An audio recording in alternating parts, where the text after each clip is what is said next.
এইটো ভিডিঅ'ত আমি এনেকুৱা এটা কোম্পানীৰ বিষয়ে আলোচনা কৰিম যিটো কোম্পানীয়ে ইনভেষ্টৰক অল টাইম প্ৰফিট 2568% জেনেৰেট কৰি দিছে আৰু লাষ্ট 5 ইয়াৰ্ছত এই কোম্পানীটোৱে ইনভেষ্টৰক 250% প্ৰফিট কৰি দিছে।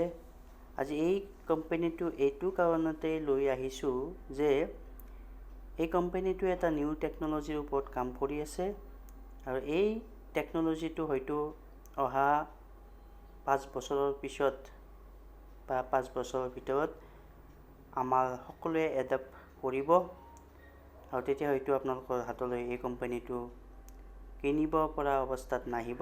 গতিকে এতিয়াই আপোনালোকে এই কোম্পানীটো যদি বিচাৰে আপোনালোকৰ পোৰ্টফলিঅ'ত এড কৰিব পাৰিব। আহক এই কোম্পানীটোৰ বিষয়ে আমি বিতংভাৱে আলোচনা কৰোঁ।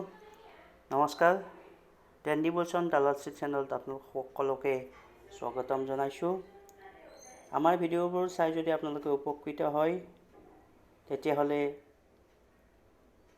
ভিডিঅ'বোৰ লাইক শ্বেয়াৰ কমেণ্ট কৰিব আৰু প্ৰথমবাৰলৈকে যদি চাইছে তেতিয়াহ'লে চেনেলটো ছাবস্ক্ৰাইব কৰি দিব।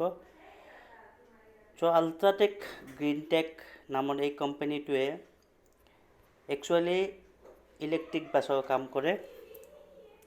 ইলেক্ট্ৰিক বাছ মেনুফেকচাৰিং আৰু পলিমাৰ ইনচুলেটৰৰ কাম কৰে। আৰু আপোনালোকে জানে যে এতিয়া মাৰ্কেটত electric bus, electric car, EV মটৰছৰ বহুত ডিমাণ্ড হয়তো আহিব আৰু এই ট্ৰেণ্ডটো চলি আছে। সেইকাৰণে আপোনালোকৰ মাজলৈ এই কোম্পানীটো আজি আলোচনা কৰিবলৈ আহিছোঁ। এটা লেটেষ্ট নিউজ এই কোম্পানীটোৰ বিষয়ে আপোনালোকক দিবলৈ ওলাইছোঁ। কোম্পানীটোৱে অসমৰ গভৰ্ণমেণ্টৰ পৰা 100 ইলেক্ট্ৰিক বাছ অৰ্ডাৰ পাইছে আৰু টোটেল 151 crore rupees অৰ্ডাৰ এই কোম্পানীটোৱে পাইছে আৰু এই কোম্পানীটোৱে এই অৰ্ডাৰখিনি নেক্সট 9 মান্থৰ ভিতৰত আসাম গভৰ্ণমেণ্টক হেণ্ড অভাৰ কৰিব আৰু তাৰপিছত হয়তো আপোনালোকে অসমৰ ৰাস্তাত EV বাছ দেখা পাব। এই বাছবোৰ Olectra গ্ৰীণ টেকে অসমৰ গভৰ্ণমেণ্টক হেণ্ড অভাৰ কৰিব। গতিকে এইটো এটা পজিটিভ চেণ্টিমেণ্ট এই কোম্পানীটোৰ বিষয়ে। গতিকে যিসকল ট্ৰেডাৰ বা মোমেণ্টাম ট্ৰেডাৰে এই কোম্পানীটোত ইনভেষ্ট কৰিব বিচাৰে আপোনালোকে চাব পাৰে।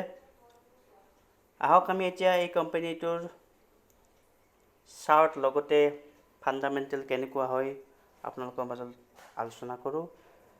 এই কোম্পানীটো এতিয়া অলমষ্ট 650 rupeesৰ আশে-পাশে আছে আৰু আপোনালোকে দেখিছে যে 650 আৰু 550ৰ ভিতৰত এই কোম্পানীটোৱে বহুত দিনৰ পৰা আপ ডাউন কৰি আছে আৰু এই যদি ব্ৰেকআউট দিয়ে তেতিয়াহ'লে বহুত ভাল ব্ৰেকআউট আপোনালোকে পাব।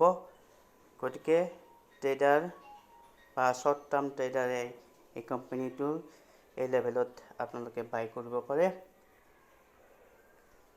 নেক্সট যদি আমি চাওঁ ইয়াৰলি গ্ৰোথ বহুত ভাল, কনচিষ্টেণ্টলি এই কোম্পানীটো গ্ৰ' কৰি আছে। 2018ত আছিল 164 crore আৰু এতিয়া 2020ত হৈছে 593 crore।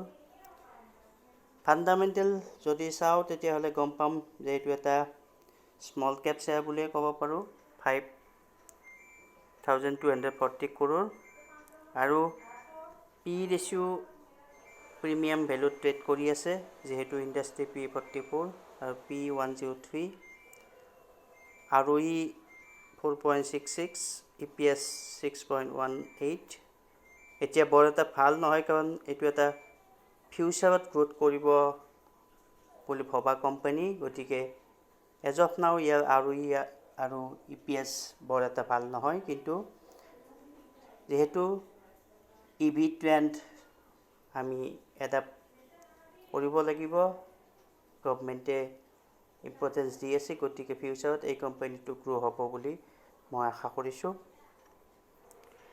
আৰু 52 উইক হাইক 941 আৰু এতিয়া অলমষ্ট 630 7 रुपिसत ট্ৰেড কৰি আছে। গতিকে হাইৰ পৰা আপোনালোকে প্ৰায় 30-40% ডিছকাউণ্টত পাই আছে। লং টাৰ্মৰ কাৰণেও এই কোম্পানীটো আপোনালোকে ইনভেষ্ট কৰিব পাৰিব এই লেভেলত। গতিকে এইখিনিয়ে কোম্পানীটো নিউজত আহিছে, লগতে ফাণ্ডামেণ্টেলি ষ্ট্ৰং কোম্পানী আৰু এটা নতুন ট্ৰেণ্ডত কাম কৰি আছে। এই সকলো তথ্য আপোনালোকক জনালোঁ।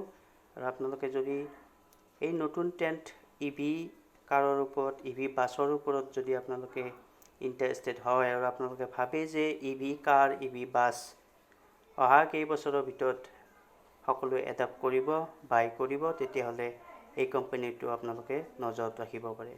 ধন্যবাদ।